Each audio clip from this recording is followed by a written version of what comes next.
survey findings that you see of Yougov, which is on automobile as a category, reveals trends on a lot of consumer purchase forecasting and brand sentiments that we've done. Now, these are basically indicators which advertisers and agencies can use to create a lot of content which is localized, regionalized and catering to their right target audience.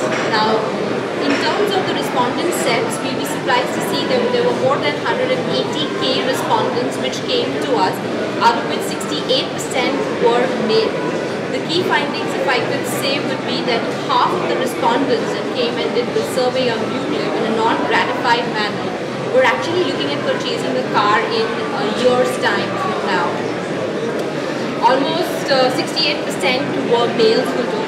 What is interesting to know that women value more in terms of money, and cost is the main consideration when it comes to males. Now, as far as the segment is concerned, almost 48% or more of the audiences had a budget of up to 7 lakh, which says that there is a huge amount of potential which exists for mid and small size cars. But women, almost 39% of them actually had a budget of more than 10 lakhs and plus. What's available in the mobile space so far is all numerical data. So when I say numerical or demographic data, it's all about the reach that a particular publisher or an ad network says, right? So how relevant is that demographic data of a 15 million active user plus is questionable. What is relevant to a marketer is to understand that if he is taking video or if he is considering video or mobile to be an exclusive or an integral part of his media plan, what are the insights that he gets in? Does he know about what are the video watching habits? What is the content which is getting consumed?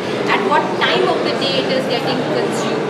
How is it that he can tweak his content which matches with what they are consuming on a specific medium?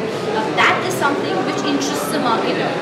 Numbers, obviously there is no third-party authentication. I mean, the only authentication that is currently available is the ground truth, which says that what is the time spent, and it is surprising to know that whatever is number one in the web actually is not number one in mobile. Yougov today has 100 minutes plus kind of a time spent, and how that time spent is getting usually consumed on mobile is a data which is relevant to a market.